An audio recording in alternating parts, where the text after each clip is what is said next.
Hi everyone. It's such a pleasure to be with you. And you don't know how much I mean that. So I'm honored to be here with you, and I hope that the next 45 minutes will be of great value to you. My objective is for you to have like a mini retreat as we end the year, and what an amazing year it has been. As we end the year, it's great to sort of reflect on how it has been. How has the roller coaster affected me? And who do I want to be as I welcome the new year? And when I do these talks, some people like me because they realize something that they can work on themselves. Some people hate me. They feel like it's a personal attack. So let me know which one it will be. All right. So let me just talk about what I do first. So Noel said a lot of big words. So I do coaching, one-on-one coaching. I do relationship coaching, executive coaching, group and team coaching, using NLP, which is neuro-linguistic programming. So we say that neuro-linguistic programming is the technology for rewiring the brain. So many people would say, this is who I am. This is what I've always been. And I say, that might be the biggest lie that you're telling yourself. Because who you are just might be what's limiting you the most. And with neuro-linguistic programming, we understand the language of the brain and understand the programming that we have in life. We have our own programming for getting ourselves motivated, for defeating ourselves.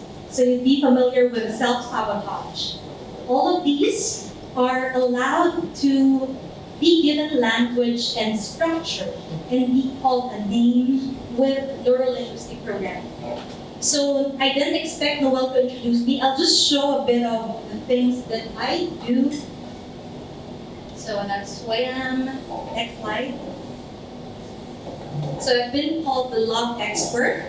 I don't know how much of an expert I am. Next, please. So I support She Talks Asia, which is a women empowerment group. Next slide, please. I've been on I Wonder many times. I think I'll be featured on this week's episode as well. And I also do body language analysis for Cosmopolitan, and I have an upcoming documentary which will come out next year in Asia, also on body language. And I'm also co-founder of Flourish Circle, which is an NGO for mental health. We're hoping to provide a community-based solution for mental health. So by community-based, we want everyone to be able to participate in the solution. So we have volunteers, we train them to help people facilitate their depression and anxiety into wellness and health. Next slide, please. Oh, sorry. Go ahead. So first question that I want to ask you is, how much do you love your life now? Whenever I coach people, a lot of them would say, you need to coach this, you need to coach this, you need to coach this. And when I finally meet the person that they've been referring to, the people say, I don't need to be coached. I'm okay. I'm good. And I say, is there anything in your life that you don't like? Oh, not really. Well, I'm stressed. Well, sometimes I have difficulty sleeping. Sometimes I have a fight with my kids. I don't like my husband most days. I don't like myself most days. So I said, it seems like we could go 5-6 sessions with that. Oh. So whatever your life is now is feedback of your beliefs, is feedback of how well your thinking is working for you. If you were to list the things that you don't like about yourself, those are all just symptoms of what's happening inside.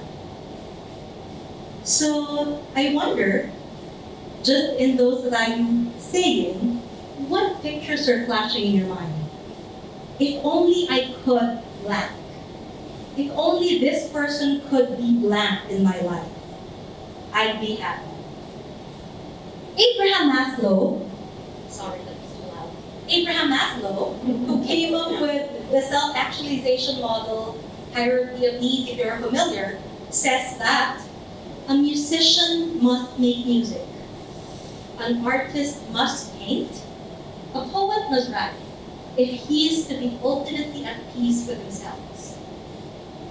Many people that I meet, either at work and coaching, just random strangers, many of them would say, if only I could afford to do this, whatever that is. Some would like farming, painting. Some would want to just lie down and watch K-drama all day. Some would want to just sit down and read books all day. But I can't do that. And I said, why not? Well, because life. And I said, so it's life's fault that you're not able to do what you want to do.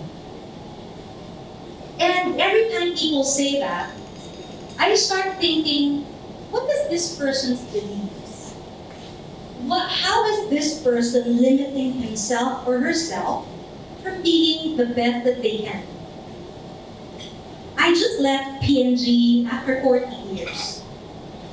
And I have achieved the balance that I want in my life, even if I work every day, maybe 12 to 14 hours. Because I love everything that I do every single moment.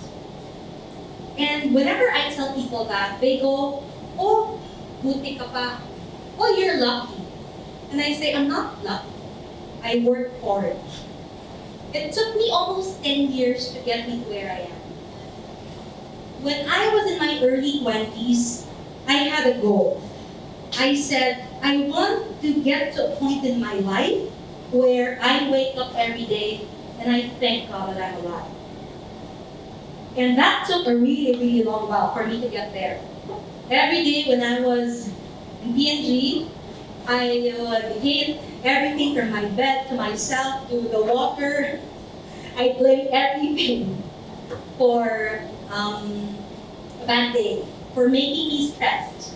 And I said, this is not going to last because I'm going to work for that moment where every day I love myself, I love living life. And I said, I worked for it for 10 years. What are you doing to get to your dream state? But the problem is, and it's the big but,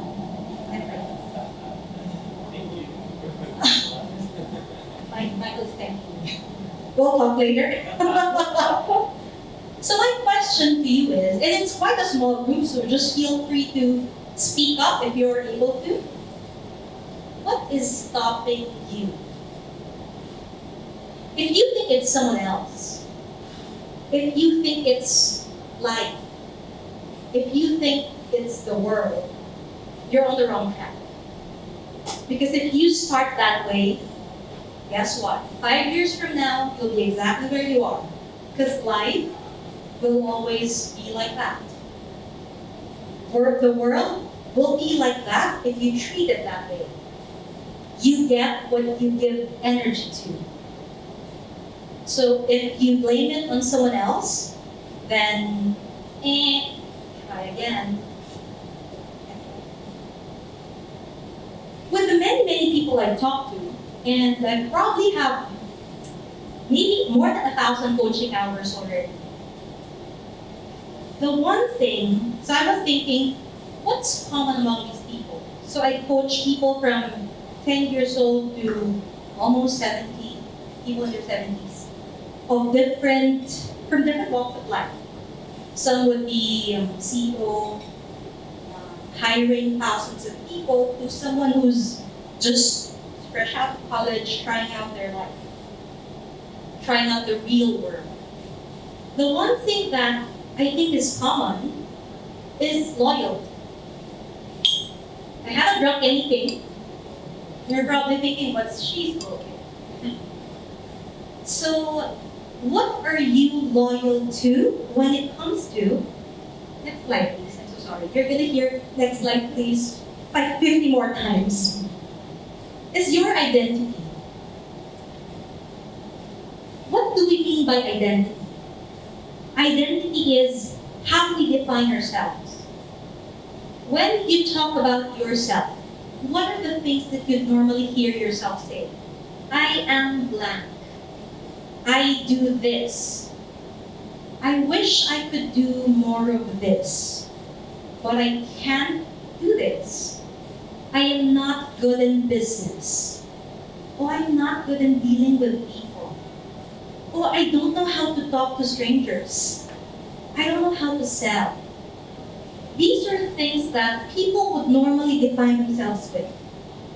And sometimes, just a few minutes of talking to a person, I'd be able to gauge how successful this person is. I don't need to see what you're wearing. I don't need to see your watch or your bag. Just with how you define yourself, I'd be able to assess, how happy is this person? Or how must the people around this person feel? Would they be happy with this person? And how able is this person to achieve his or her highest dreams? What's the story that you tell yourself? Many people start their stories from the time they were 3 years old, 4 years old. In fact, if any of you is familiar with psychology, Erik Erikson's model of stages of development tells us that a baby from 0 to 9 months develops the ability to trust or mistrust the world. Imagine that. Parents, imagine how much it's going to impact your children, whether you're available for them or not. 0 to 9 months old. If at that time they don't get what they need, they grow up thinking the world is a dangerous place. So if there's a business opportunity because the world is dangerous, I'm not going to go there. I can't trust anyone.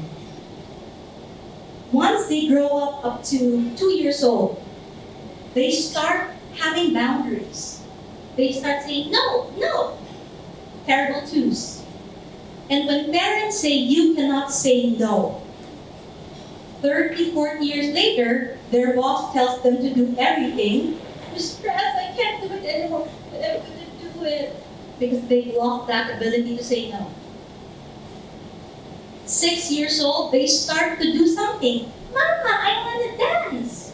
Mama, I want to build a house. And you go, shut up, I'm busy. They go doubting themselves. I can't do it. I don't have the ability to. Even if they grow up to be magna cum laude, summa cum laude, they grow up to believe, I can't do it.